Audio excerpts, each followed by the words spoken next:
নারীদের জান্নাতে যাওয়ার 11টি নসিহা।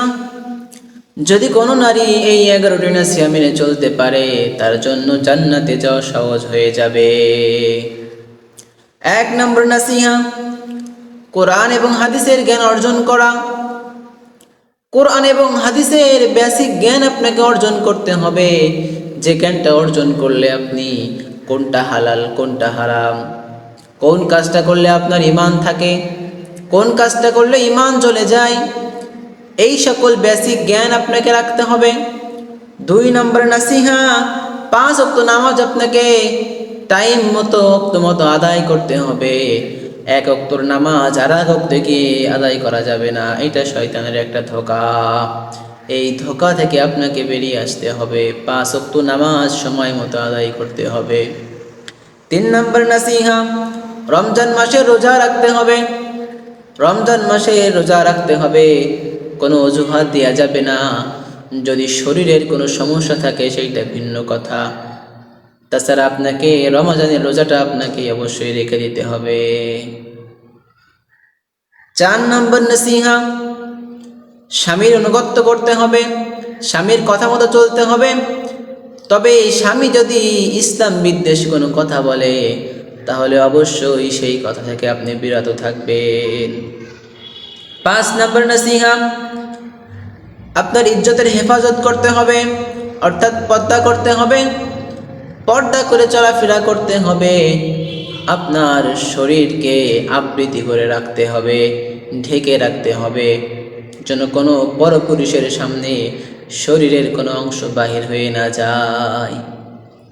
6 নম্বর নসিহা, সন্তানদের লালন পালন করতে হবে এমনভাবে যেন ওই সন্তান বড় হয়ে ইসলাম বিদ্বেষী না হয়ে যায়, যেন ওই সন্তান বড় হয়ে কোরআনওয়ালা হয়, বড় হয়ে যেন দিনের প্রতি তার দরদ থাকে, এমনভাবে আপনার সন্তানকে লালন পালন করতে হবে।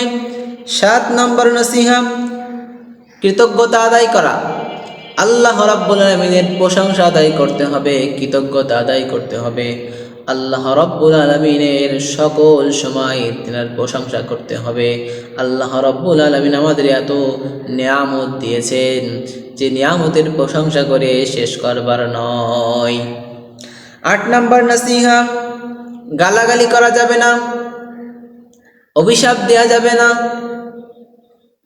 আমার মা বোনেরা বেশিরভাগ সময় তারা যখন একজন আর একজনের সাথে তর্কে বিতর্কে লিপ্ত হয়, তখন তারা অভিশাপ দিয়ে ফেলে, বেশি বেশি গালাগালি করে ফেলে। এইটা থেকে আপনাকে বিরত থাকতে হবে। 9 নম্বর নসিহা, আত্মীয়তার সম্পর্ক বজায় রাখতে হবে, ঠিক রাখতে হবে। আত্মীয়র সাথে আপনার সম্পর্ক ঠিক রাখতে হবে। তাদের সাথে সম্পর্ক যদি নষ্ট হয়ে যায়, বিশ্বনবী সাল্লাল্লাহু আলাইহি ওয়াসাল্লাম বলেছেন, আত্মীয়তার সম্পর্ক নষ্টকারী আমার উম্মতি না। আত্মীয়তার সম্পর্ক নষ্টকারী আমার উম্মতি না। এজন্য অবশ্যই আপনাকে আত্মীয়তার সম্পর্ক ঠিক রাখতে হবে। 10 নম্বর নসিহা, সাদাকা করতে হবে, দান খয়রাত করতে হবে। বেশি বেশি পরিমাণ আপনাকে দান করতে হবে, কারণ দান মানুষের কবরের আযাবকে মিটিয়ে দেয়, দান মানুষের ধন সম্পদ বৃদ্ধি করে দেয়, দান মানুষের সকল প্রকার বিপদ আপদ বালা মুসিবত থেকে হেফাজত করে। এই জন্য আপনাকে বেশি বেশি সাদাকা করতে হবে। এবং লাস্ট নম্বর 11 নম্বর নসিহা হলো, সময়ের অপচয় করা যাবে না।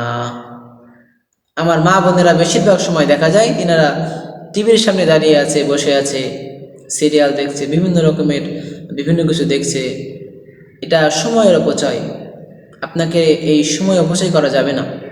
একটা সময় চলে যাওয়া মানে ওই সময়টা আর ফেরত আসবে না।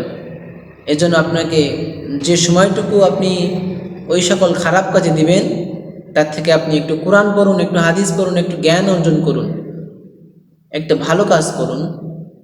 তাহলে আপনার জন্য জান্নাতে যাওয়া সহজ হয়ে যাবে। যদি আপনি জান্নাত পেতে চান, জান্নাতের আশা যদি আপনার থাকে, তাহলে আপনি এই 11টি নসিহা মেনে চলতে পারেন।